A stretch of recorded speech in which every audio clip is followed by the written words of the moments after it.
thing started too? How do you start the... Oh, there we go. Maybe. Okay, got it. All right, so back to it English today. We're going to finish the punctuation rules we started last time. We got through... We stopped after colons? Is that correct? I think we got through commas and colons. Someone remind me. Is that right? Yeah? Okay, sweet. We've got a few more to cover here that are just some punctuation marks, and then once we get through with this, we'll be done with punctuation forever. And I'll just trust that you guys pretty much know how to do those.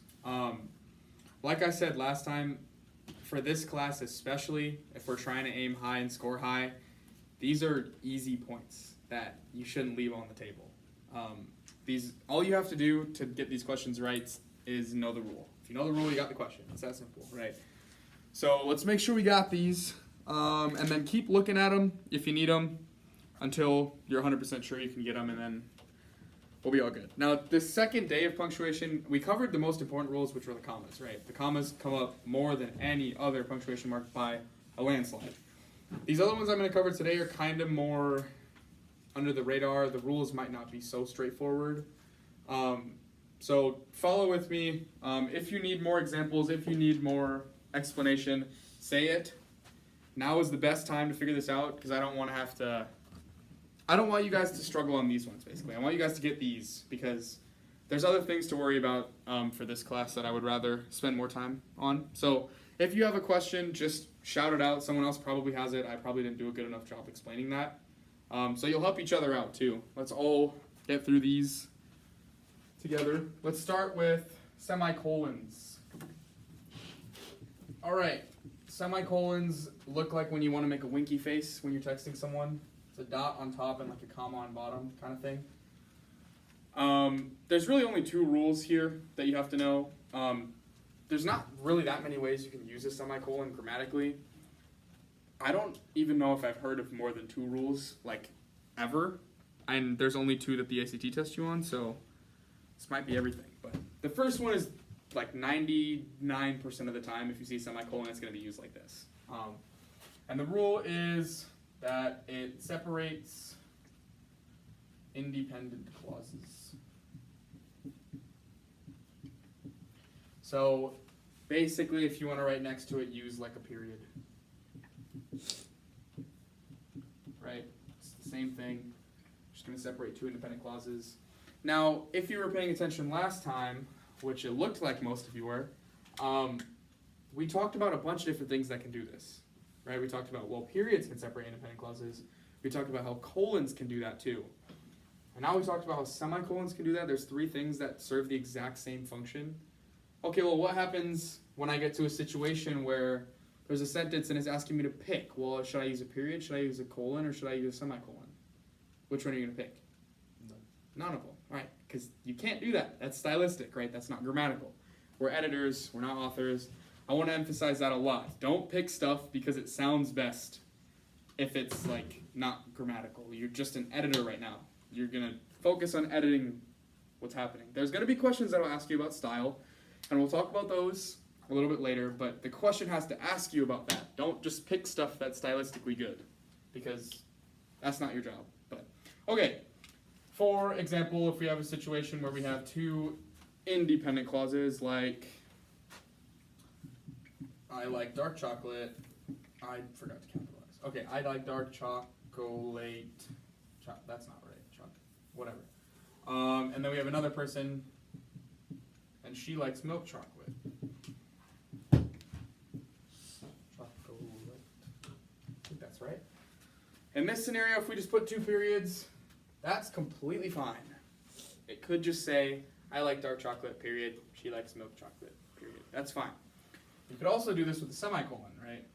So you could, oh my gosh, what am I doing right now? This is disastrous. I like dark chocolate, semicolon, she likes milk chocolate. Now, the reason I even write this example, because you all knew this, right? We've talked about this before, is you have to remember it, because sometimes they've been trying to trick people recently on the ACT about this, that this is one sentence, right? The only way we separate sentences is with periods. So now this is one sentence, which means this does not need to be capitalized, right? So just be careful. I don't think they're supposed to test capitalization, but I've heard recently they're tricking people by like, people think this is 2 sentences. It's 2 clauses, 1 sentence. So even if it sounds like 2 sentences, because there's not a period here, it's 1 sentence, it's 2 clauses. Does that make sense? Okay. Online people, that's good. That rule. Nothing too crazy about that one, right? Yeah. Yeah. All right, cool. I'm seeing thumbs up emojis. Let's go to the next one. Now this rule holds a special place in my heart. Even though it's not very common in the ACT, I started mentioning it because, a little story, first time I took the ACT, I was pretty good at English pretty much the whole time. So I knew the rules well, thought I did. I studied from the books, I felt really good. I got in there, I left thinking I got everything, and I got one question wrong on the English section, and it was referring to this rule I'm about to tell you because I had never heard of this. I didn't know this was even a thing. So it's not going to happen on your ACT. This probably comes up 1% of the time there's a semicolon. You'll see this. But now I'm mentioning it because it happened to me once, and I don't want anyone else to be unaware of this rule. But it's called a super comma, basically. I just didn't know this existed, and I'm impressed if you do. But basically, the idea, the theory behind this is, what happens when, do you remember the first rule we talked about with commas, where like, oh, you have items in a list, and you separate them with commas, right? Now, what happens if you have things you're separating in a list, but the things you're separating also contain commas? So let's say I'm listing like cities. Say I've been to Sioux City. Let's just talk about South Dakota. Sioux City, South Dakota. Let's go to New York too. New York, comma, New York. And Omaha, Nebraska. Do you see how, if I just put commas here, this becomes an absolute beast to read? It's really annoying because, you know, normally when we read stuff and there's a comma, you pause, right? So now you'd read this as, I've been to Sioux City, South Dakota, New York. I forgot to put new. It just says York. New York. And Omaha, Nebraska. Do you see how that's a mouthful? You just put a bunch of commas next to each other, and I don't know what's separating what. Are these all items in a list, or are they like, what's going on? It's just too much, right? It's too much to handle. So instead of separating the items in the list with commas, we're going to separate them with semicolons. So now we'll put a semicolon here and a semicolon here. Where the commas were separating the list, we're going to make those semicolons now. The commas that are separating the items are still going to say commas. Does that make sense? So now the list reads, I've been to Sioux City, South Dakota, New York, and Omaha, Nebraska. It's very clear what I'm separating in a list now, right?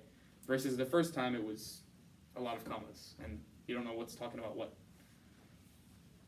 I just had never heard of this rule when I took the test, so I separated, for me it was dates. You know how we talked about you could separate dates with commas too? There's a group of dates in a list. I just put commas because I thought that's how you separated lists. But no, there is a situation where you need to use semicolons to separate a list. Does that make sense? The rule is pretty straightforward, but I just didn't know it existed, so I mention it now. Online people, that makes sense to you guys? Yeah, sweet.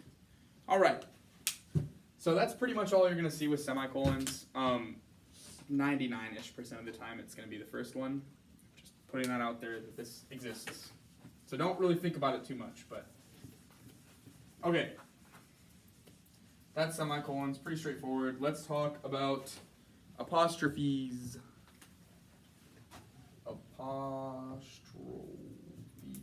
And there's basically only 2 uses for an apostrophe.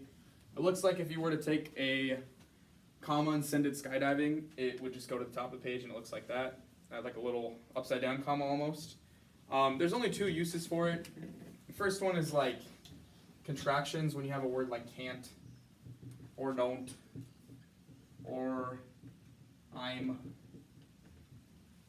just going to assume you guys know how to do these. Like, you pretty much know how to handle contractions. You know how to turn two words into one when it happens.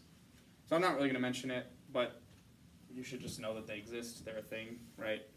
But we're basically going to focus as if the only thing apostrophes do are possession. So the first rule, basically what I'm going to do, they all have to do with possession. Every rule just has a different caveat to it of like, oh, when this happens and you're trying to possess this, then this is the specific way you should use an apostrophe. So the first main rule is that, okay, yeah, apostrophes show ownership or possession. Now here it's going to be more important that you pay attention to the examples than the rules, because the rules are pretty much possession, and the examples are going to show you a bunch of different ways to use them.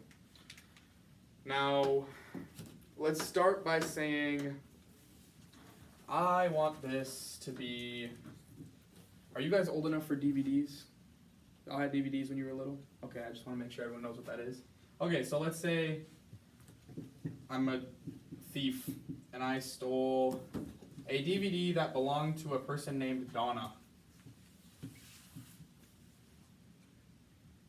I think it's written like that. They're all capital. Yeah, right? Okay. See, it just looks wrong when I had them lowercase, but okay. Let's say I want to talk about how I stole a DVD that belonged to Donna. How would I make it possessive so that the DVD belongs to Donna? Apostrophe yes. Yeah, very good. Pretty simple, right? Donna's DVD. That's pretty straightforward. Now let's say Donna's really upset that her DVD got stolen and she wants to get back at someone. So to get back, she stole a DVD that belonged to Mr. Chris. I shouldn't put a period there yet. I'll leave it open. Now how do I make this possessive? I want this new DVD that Donna stole from Chris to belong to Chris. How do I make that possessive? You put an apostrophe, right? This is what everyone thinks. Is it apostrophe? Can you read it for me? Read the sentence. She stole Chris's. Does that, it's just tough to say like Chris's. We normally read it like that, but the way I like to think of it is like, well, it's Chris's. It kind of like when you read it, it sounds like Chris's. You're saying it like with an extra S. So really, you're going to put an extra S here. Why would I put an extra S if there's already an S there? You know, normally you're taught in school, well, if the word ends in an S, just put an apostrophe, and that's how you do it, right? Why did I put an extra S? Why is that correct? Does anyone know why? Online, you're always free to shout out. You can just unmute yourself and shout. I don't mind. Does anyone know why? Why is that right and it's not what she was saying, which is that? It's a name. Huh? It's a name. It's nothing to do with it's a name. Not quite. The reason it's correct is Chris is one person. It's singular. So the rule actually refers to singularity and plurality. It's about if the word is singular, you're going to use apostrophe S regardless of if it's ends in an S or not. It's because it's singular.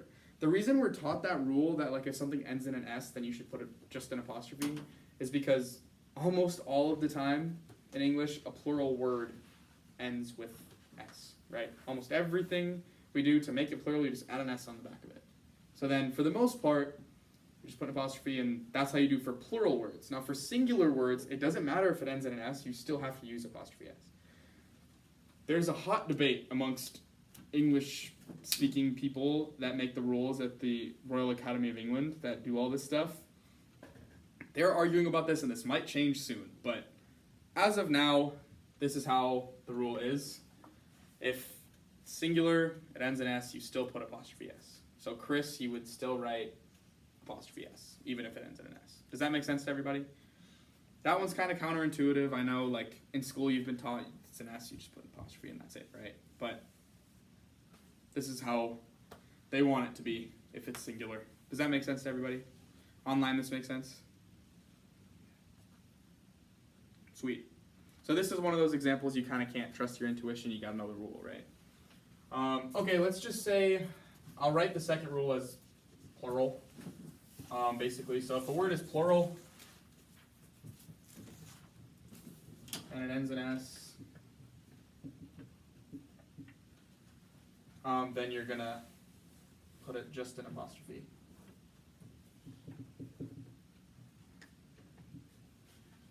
I want to give you an example that was written by a famous author. I forgot who it was, but I stole this from a famous author, so it's not my idea. And it's ironic because the author made this mistake and confused what their main character was trying to say.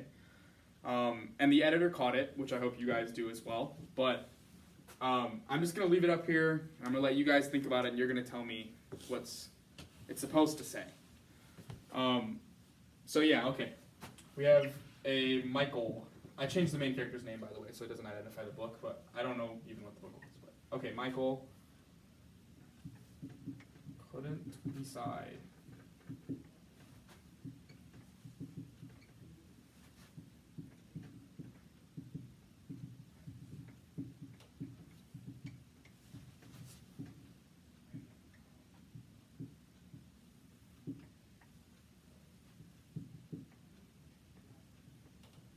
This reads, at the moment, Michael couldn't decide which of his girlfriend's dresses he liked best. What's going on here? Yeah, what's up? The girlfriends, is it plural? It's not supposed to be plural, right? So what this author wrote was, Michael couldn't decide which of his many girlfriends that he has, and they're all wearing dresses, he couldn't decide which one of his girlfriends' dresses he liked best. He has so many. What he meant to say was, well, he has one girlfriend and she has many dresses and he couldn't decide which of those dresses he liked best. Do you see how much that sentence's meaning changed by just moving an apostrophe? We almost made Michael a bad guy and now he's a good person caring for his girlfriend, right? This is entirely different. So be careful where you're putting apostrophes. If it's meant to be plural, make it plural. If it's not meant to be plural, don't make it plural, okay? Does that make sense to everybody? All right. Online, that example made sense? Yeah? Sweet. All right, this one's pretty obvious. I just want to put this out there because this has happened to people in the past. I think you guys know to do this, but I'm just going to write it anyway so we don't make this mistake, just in case. I'm just going to put an example up here first, and then we'll write the rule together. So let's say I don't have a brother-in-law, but if I did, let's say he was wearing a really cool jacket, and I wanted to say that. I like my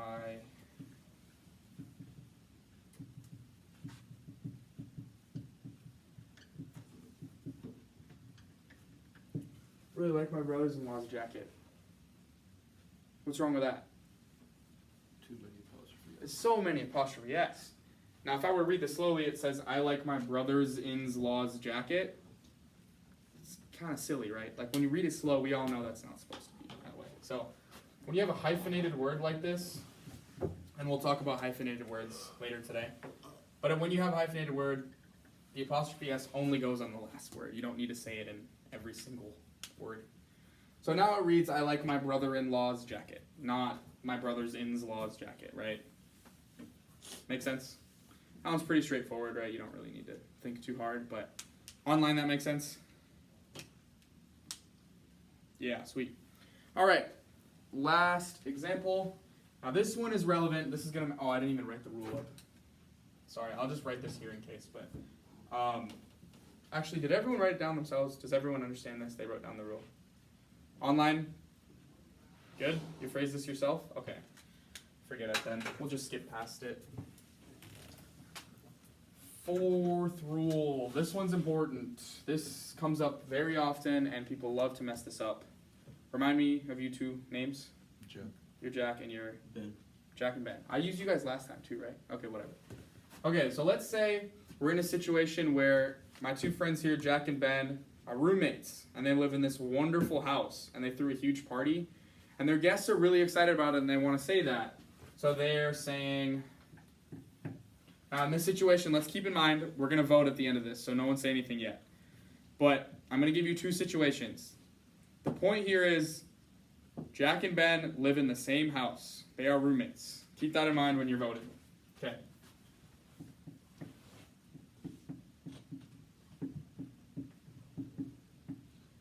Okay, we're just going to leave it at that. Your two options for this right here are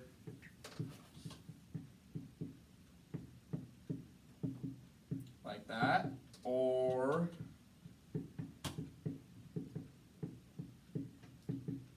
like that. So A just has Jack and Bens. B has Jacks and Bens.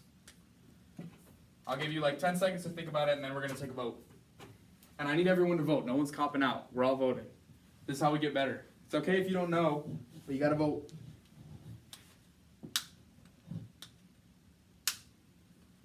Does everyone have an idea of what they're going to vote? Online, you can just hit an emoji or you can shout out. I don't care. All right. Who thinks it's A? All right. And who thinks it's B? Okay, I think everyone voted for A, and everyone is absolutely in. No, yeah, you're all. That's how it should be. Yeah. So, when we would call this the phrase we use is joint possession. So that's the rule here, right? If you have joint possession, then you're going to use one apostrophe on last. Let me just write it as last. Last noun. So if you want to show that something is joint, where Jack and Ben live in the same house, it belongs to the both of them, well then you're only going to put apostrophe S on the last noun. Now let's say Jack and Ben were neighbors instead of roommates, and they both have houses and they're both throwing parties and the guests are kind of flowing in between them, and you want to say something about both houses, that changes things, right? Now you could say Jack's and Ben's houses. Does that make sense? So these two are both grammatical. Let me just put this example up there. Both grammatical. Both make sense. They're just saying different things. So this is what we call separate possession. Sorry if I'm standing in front of the board. I'll get out of the way in a sec here. Both grammatical, just you're saying different things here, right? So depending on what you're trying to say, what you're trying to show, where's the ownership, one or the other could be correct. But I just want you to know it doesn't have to be one or the other. It depends on what you're trying to say, right? Does this make sense to all you guys? Online not make sense? I think that's the first time we've had 100% correct vote on this question. So very good, guys. Awesome. All right, that's pretty much all I have to say about apostrophes. Let's go talk about something else.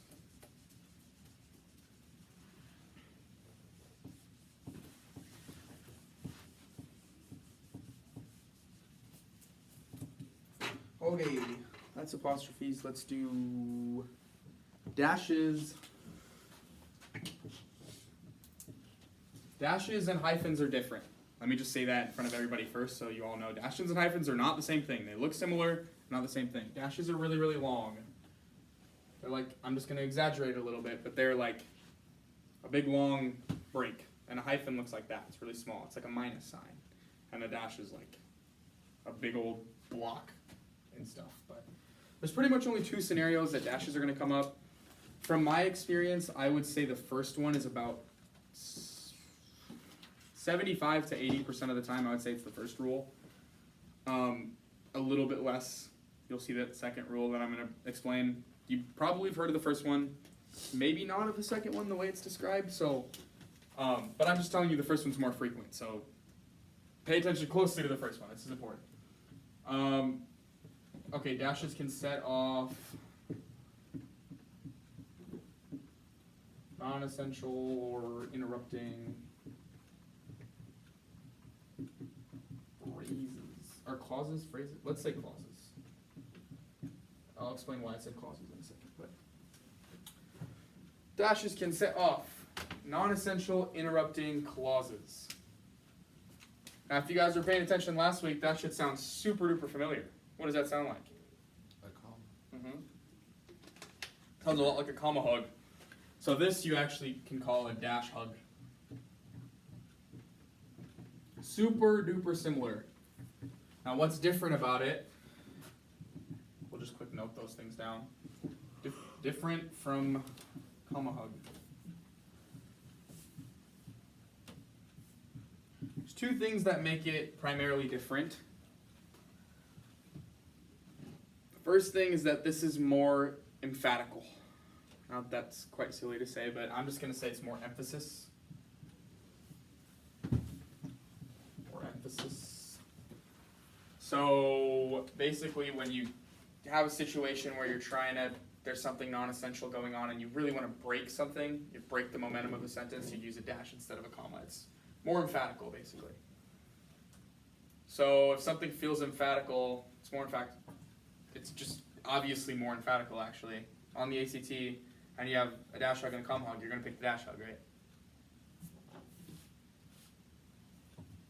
How come you can't pick the dash hug? It's author's choice. That's, again, an author's choice, right? That's a stylistic thing, that's not a grammatical thing. And right now we're talking purely based on grammar. They will never ask you, throwing that out there now, but they're never going to ask you to pick between a dash hug and a comma hug. That's so unfair, because they're both grammatical.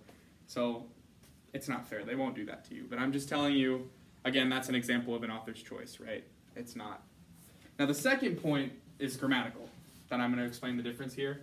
The second thing is grammatical. This is that you can, a dash hug can hug a independent clause. Now this is something special about a dash that a comma can't do. When you have a sentence with a comma hug in it, you can just hug something small, basically. That's not essential or interrupting. And by small, I don't mean it's a short thing. Like, you can hug entire big pieces of information. But when you use a comma hug, it's always a dependent clause, every single time. A dash hug has the opportunity to hug an independent clause or a dependent clause. So a dash hug can actually hug a sentence inside of another sentence, which is crazy. That's a pretty powerful thing that a comma hug can't do. It's just a new way to pack information when you're trying to say things. It's a weird look, but let me show you what it looks like. Did everyone have time to write these differences down? You guys got that? Online, you guys had time to write that? Can I erase it? Yeah? Sweet, sweet, sweet. All right, let's go. So, for example, say we're talking about you guys now. Say one of you says, my preparation for the ACT. I'm going to leave a big gap because I'm going to put something in between. Ensure that I would do well. This is fine as a sentence, right?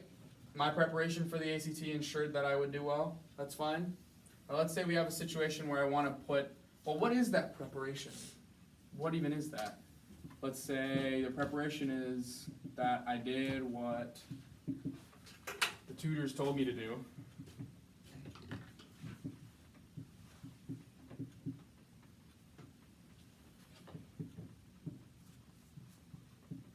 And completed my homework.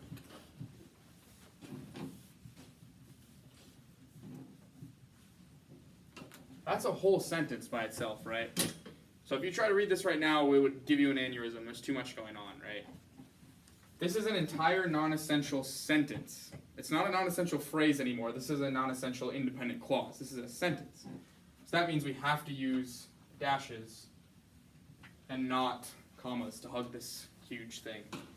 So now you can read it as my preparation for the ACT. There's a clear break there. I did what the tutors told me to do and completed my homework, ensured that I would do well. Now if you try to digest that as a reader in one big gulp, you're probably going to get confused, right? It's so much happening. So most of the time when you see a dash hug, I don't really tell the other classes this for the most part because it's just overwhelming information when they're trying to learn this rule. But you guys, I think, can understand this rule, right? This makes sense to everybody. So normally what they're going to do is ask you a question about something here. Or like here. Or like after a dash hug. Because they're expecting you to sit here and read, my preparation for the ACT, I did what the tutors told me to do and completed my homework and sure. And you're just so confused because there's so many, like, where is the sentence? You just feel lost sometimes.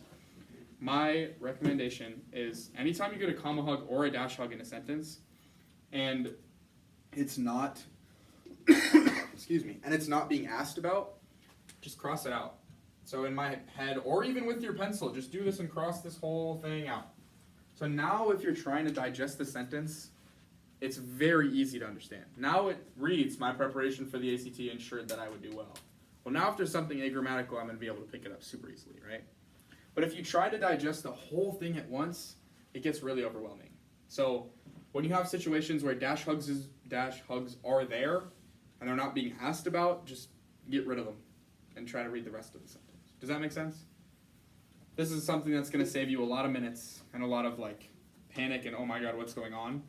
Just simplify things. Make it easy on yourself and you won't make mistakes. There's another thing, I don't know if I mentioned this the first day about, this test is really long. You have a lot of opportunities to prove that you know what you're doing. But it's also really hard to execute when you get there. It's really easy to sit here in front of me and do it, or sit here in front of your desk at home and do it in a practice book, but when you're actually there, and this means a lot, and it's the first test, you just got there, you're maybe not so loosened quite yet, and it's all these other things, maybe it's cold in the room, and this is your first time doing this, and whatever. Well then, mistakes just tend to happen more. You just make more mistakes because you're nervous, or you're new environment, or whatever. So when you do stuff like this to simplify and make it easy on yourself, you're just reducing the chance that you're going to make a mistake. So anytime you can make things easier on yourself, do it. I know this was supposed to be about dash hugs, but side note, make things easy on yourself. Does this rule make sense to everybody? Dash hugs? You can hug entire sentences, right? Online, that makes sense? Okay, that's the main point I wanted to go for. You can hug an entire sentence. But okay, one more thing that dashes can do that aren't dash hugging. Now, like I said, like 80% of the time, if there's a dash, there's probably going to be another one because it's going to be a hug of some sort. Now, there is one more thing. Now, it's really difficult to explain because it's quite silly, this rule. I wish they would just get rid of it because there's not like a defined criteria of when you should use the dash and when you shouldn't. But basically, it's when you want to add words to the end of a sentence with a clear break in flow. What the heck is a break in flow? Right? How do you define a clear break in flow? I'm sorry, I don't have a great answer to that. This is the definition that's given. But this is how I like to think of this rule, and I think this analogy works for most people. I hope you guys are normal and you don't send paragraph text. You like to send in like multiple bullet points, right? Everyone does that. But I do that a lot where I'm trying to text somebody and I say something and then I have to add something else. Like, oh shoot, I forgot to say this. And then I just type something else and send it in a separate message. That's kind of what this rule is doing, where it's like, I said this, oh, and also this. It's like when you want to add some other piece of information at the end, you kind of use like a dash. Yeah, what's up? So it's like what you just did about like making us stay prepared. Exactly. You're just kind of like adding an extra piece of information here. So, like an example of this would be, let's say I'm a football player in the season right now, since it's a Sunday. I'm a football player, and I don't know if anyone paid attention to this, but let's say I play for the Cowboys, and I'm watching my team just get demolished. I'm sitting on the sideline like, oh my gosh, what are we going to do? And I just say, we are never going to win this game.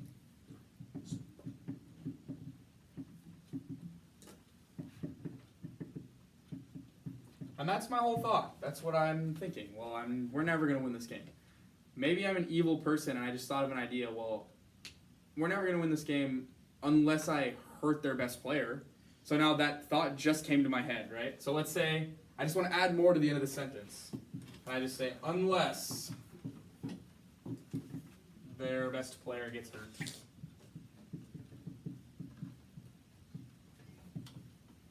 So I'm going to go in there and just absolutely kill Derek Carr.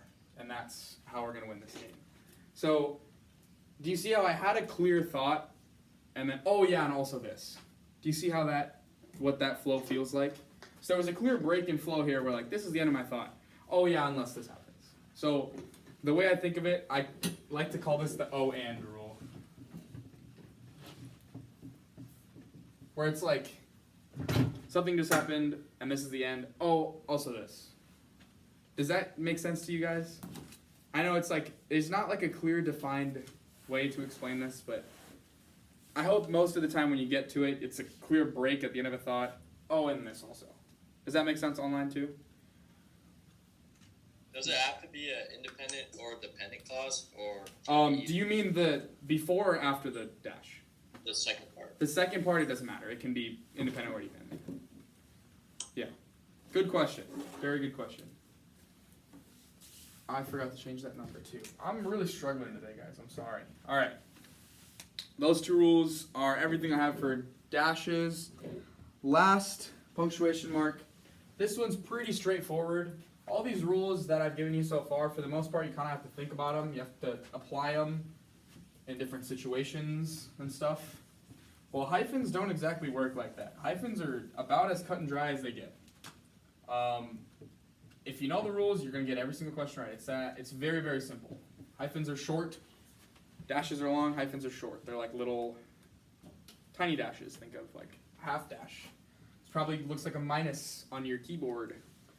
Okay, so the first thing these guys do is they connect numbers and words. And there's a lot of different ways you can do this. There's certain phrases that you put hyphens between everything that I'll show you an example of. But let's say I'm looking at this skyscraper and I'm like, holy cow, that's a 320 foot tall building. How tall is that reasonable for a skyscraper? How big are skyscrapers? 1,000 feet? All right, let's say. I would say 1,000. I have no idea. So like, let's say this building is 1,000 feet tall. I could call it 1,000 foot building. And I put a hyphen there, right, because I'm connecting a number and a word. Does that make sense? Now, there's also situations when you're describing, like, this is a common one when you're talking about the age of someone. Now, you know, if it can be like a number, like this, like written out as a number, or you can spell it out. Like, let's say I'm talking about a 12-year-old. Still gonna have a hyphen. And this is one of those special cases where if you have a year old, it's just always gonna have hyphens all the way through. But the main point I want to make here is, yes, you have a number and a word, you're gonna connect them with a hyphen. Does that make sense? So a lot of the times when you're describing stuff, it's a 100-foot building, it's a 6-foot man, it's a whatever. You're gonna use a hyphen to connect them. That make sense? Online people, does that make sense? Why do you connect year to old with a hyphen and not foot to building? Okay, yeah, that's year old is just a specific case where that kind of happens. It's a similar rule where, like, if I were to make 100-foot building into, or not 100, 1,000-foot tall building, well then you need another one. So it's kind of just like, think of them as compound words. That's kind of how we call them. They're compound. So this is kind of one compound word, the same way like 12-year-old is. That's why you put hyphens. Does that make sense? Yeah, that makes sense. Okay. It's not like the most clean thing in the world how it works, but yeah, compound words are kind of silly. I'm not gonna lie. But. Okay, the rest of this rule makes sense though. All right, cool. Let's go to the next one here. That's way more straightforward than that one. If you have relatives, which you all do, you might have a great relative or an in-law. And anytime you have a great relative, anytime you have an in-law, you're just going to connect with a hyphen. So if you have a great-grandmother, that's great-grandmother. If you have a brother-in-law, like I was talking about before, well, that will be a brother-in-law. So brothers, sisters-in-law, father-in-law, mother-in-law, great-grandmother, great-great-grandmother, whatever. Hyphens. Just threw the cap. Hyphens. Does that make sense? These rules are pretty simple. Got that one? Online, that makes sense? Alright, sweet. Let's go to the third one here. That is any compound word with self.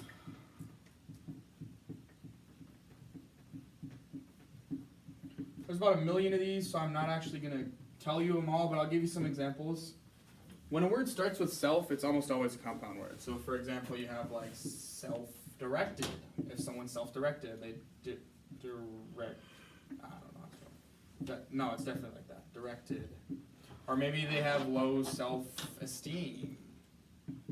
Or maybe they're self-employed. Or whatever. Can anyone think of another one? Self-educated. That's a great example, yeah. But yeah, okay. Point is self hyphen whatever you're talking about. Pretty much every time. Make sense? Online, that makes sense? Yeah. Cool. All right. 2 more. And then we're all done. 4th one here is spelling out fractions.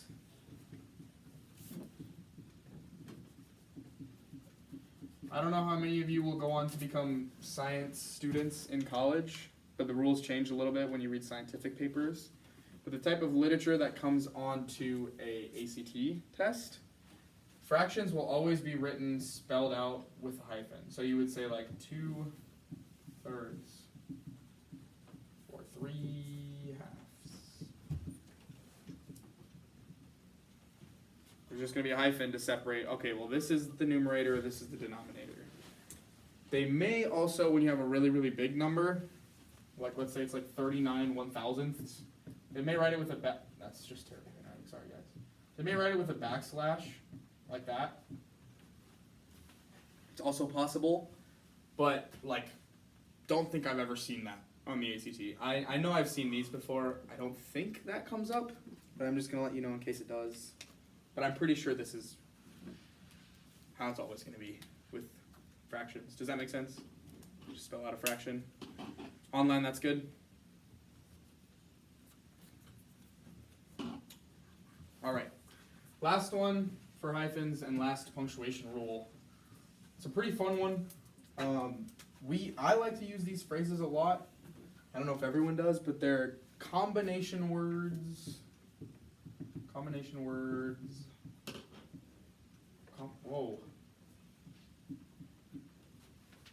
With prepositional phrases. Or let's just say with prepositions. So, think of these as like your prepositions are like is, on, of, those type of words, right? Think of these as like sayings. Kind of like, I don't know how else to say it, sayings. Like, everyone's heard down in the dumps. If someone's down in the dumps. Like, what does that even mean? But that's an example of a combination word, down in the dumps, that includes a preposition. So you're actually going to write that as down in the dumps with a bunch of hyphens. We've all heard like 1 in a million. That's another example. Or how about a jack of all trades? You guys have heard that one? Has anyone heard of Johnny on the spot? Yeah. Wow, people actually heard of that? Okay, that's great. I use that one a lot too. Johnny on the spot's a good one, but also would be hyphenated. So yeah, prepositional phrases that like this are little combination words. You just hyphenate them. That makes sense? Online, you guys got that too? Sweet. Okay. Oops. That is all of the punctuation rules you could possibly see on the ACT. If you would like alternate explanations that aren't me, feel free to go through your ACT 36 book. There are a lot of these rules are written out the same way that I like to explain them. They'll just give you alternate examples and stuff. But if they make sense, I don't really see a point in reading the chapters in the book, so if you don't want to do that, don't waste your time. Just make sure you're practicing them and make sure you know them.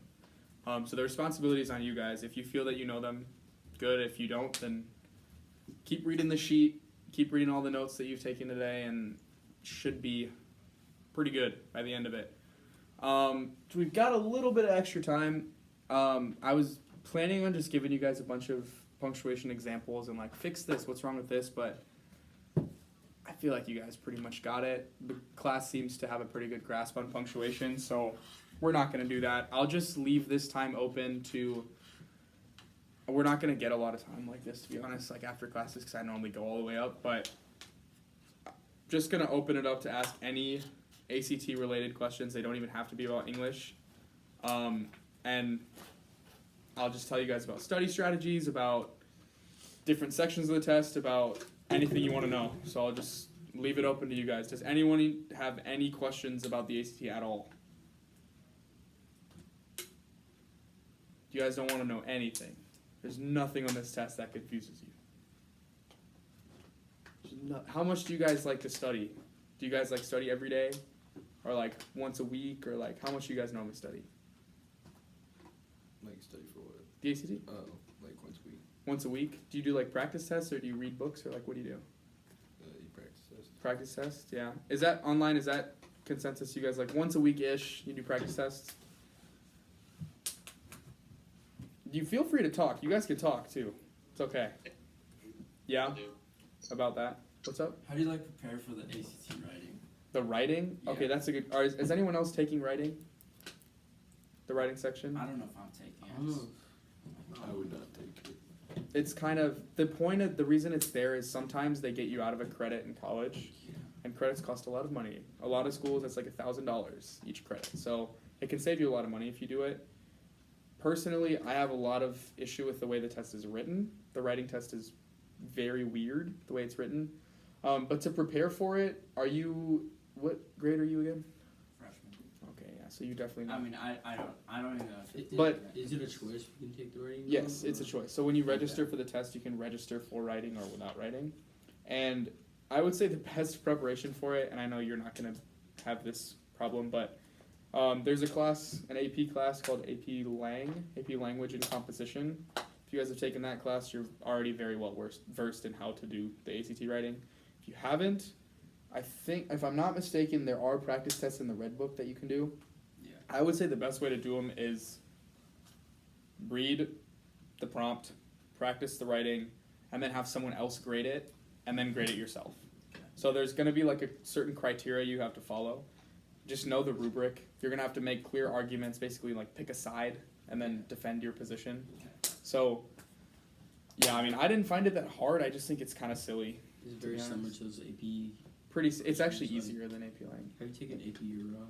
Is Euro history? Yeah. I haven't, but it's like that's like DBQ format, Yeah, right? like Yeah, so DBQ, it'll be DBQs, easier than that. yeah. But like DBQs are way harder than what the Yeah, ACT yeah, writing will be. yeah. It's not anything particularly difficult, but How much do you have to write for that? how much do you have to write? It's normally like, you know how the simple stuff we always talk about with like 5-paragraph essays where you got like intro, point 1, defend it, point 2, defend it, point 3, defend it, conclusion. Pretty much that. It's not very long. I actually don't remember how much time you're given, but it's more than enough time. It's So 40 minutes. 40 minutes, is that what it is? Okay, yeah. So yeah, plenty of time. I'm not an expert in the writing, but I've done it once before and I felt it wasn't too bad. So No, it's easy. yeah, I didn't find it very difficult. But Is it graded on the same scale, or is it? it's graded on a different scale. No, I think it's out of 12 points. It's going to be 2 graders that both graded out of 6. And if they disagree by 1 point, then you get that. So if one grader gives you a 6 and one gives you a 5, then your score is 11. If they disagree by more than a point, if one grader gives you a 6 and the other one gives you a 3, well then they'll call a third party. And if the third party gives you a 5, you get an 11. If the third party gives you a 3, then you get a 6. So it depends on which. So like they don't want it to be like, well, one person thinks this is amazing and the other person thinks this sucks. Well then somebody's being biased here because that's not. There's no way 2 established graders should be reading the same piece and giving it like a way different grade. So if that happens, they call in a third party and make sure it's graded correctly. So And you take that additionally, like after the reading, writing. I mean. yeah, it's gonna be at the end. It's the last one. There's also, I don't know if you guys It's taken the test test before? 5. Yeah, there's a Yeah. test 5 that. Don't be freaked out if that happens. It doesn't count towards your score. The reason they do it is because they're basically testing out new types of questions. I'm like, okay, well, how are you guys gonna do? Like, do people adapt to this? Is this too hard? Is this too easy? don't be like me. As soon as I heard the first time I was there, I was like, what the heck? There's a test 5? And they were like, oh, it doesn't count to your score. So I just picked A for every single answer and absolutely ruined it. So people like me is why they don't evolve the ACT very much, because people just screw around and write random stuff at the end, and then they don't know if the questions are too hard or too easy or whatever. So don't do that. Actually do try on the test 5. I mean, don't like sweat it, but at least try to answer them correctly. They give you 30 spots and only ask 15 questions. Yeah, sometimes they'll ask. There's a bunch of bubbles on that, and they won't ask all of them. But I think I just guess on everything. yeah, I mean, especially when it's like, I had one that was like a math thing, and you know how in math sometimes they give you a situation where it's like, oh, like use this graph to answer the next 3 questions or Oh, yeah. something. I was like, I'm not doing that. They gave me an extra reading yesterday. Yeah, the reading is just, It was so dumb. yeah, it's silly, but. Yeah, I literally was just like, okay. Yeah, I was trying to make a pattern sometimes. I'd be like trying to make little lines, but don't do that. Also, side note, does everyone know about the letter of the day? Does that mean anything to anyone? You guys have heard of that? No. Okay, this is a situation, I don't anticipate this being a problem for you guys, but if you do get into a situation where it's like, oh my gosh, I have 3 minutes and I have 20 questions left, don't just start picking random ones, because you're gonna possibly give yourself a chance to get them all wrong if you pick random stuff. So before you go to the test, pick a letter of the day. Let's say the letter of the day is A. If you don't get a chance to answer 20 questions, answer them all A, because then you're guaranteeing yourself a few correct answers. Now, granted, you could give yourself an amount of correct answers by basically going like A, B, C, D, A, B, C, D, A, B, C, D. That's okay too, but there's also a chance you get them all wrong. Now, if you go A, all the way down, you're guaranteed to get not all of them wrong. One of them is going to be A. So, question of the day is just a good guessing strategy to make sure you're maximizing the points that you could earn by guessing. Now, if you get to a question and you're not sure and you already eliminated A, that's not the right answer, don't guess A. If you already know it's not that, don't guess that. The question of the day goes out the window if you've eliminated things. Now, if you just didn't read the question, then have a letter of the day. You're ready to guess. But that's a good guessing strategy. It's a nice, helpful thing. Like, I don't know if everyone knows this. I think most of you do. But you don't get penalized for getting questions wrong. There are some tests where it's better to leave it blank than to get it wrong. Not true for the ACT. You should never leave anything blank. Fill everything in. And even if you get them wrong, big deal. It's the same as leaving it blank. But if you should give yourself a chance of getting it right by just filling in the bubble.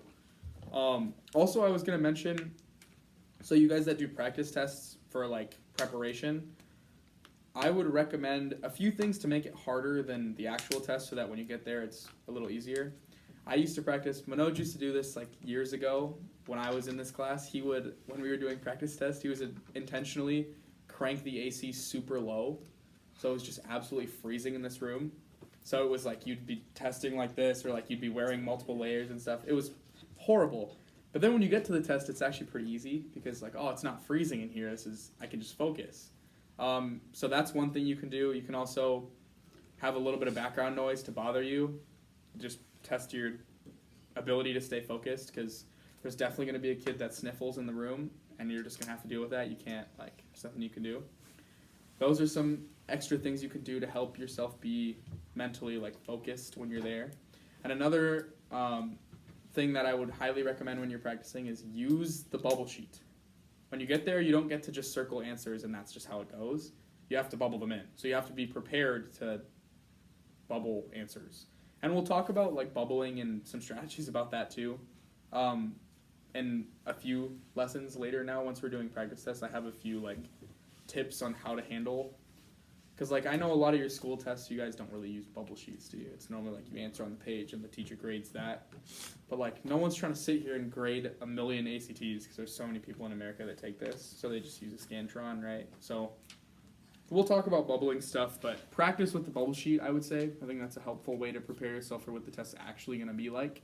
So you don't get surprised when I have to answer the questions and bubble them now. But yeah. Does anyone have anything else they want to discuss before I let you guys go? I'm assuming you're just ready to get out of here. Yeah? All right. Then let's be done. Thank you, online people. I will see you guys soon. Thank you. Yeah.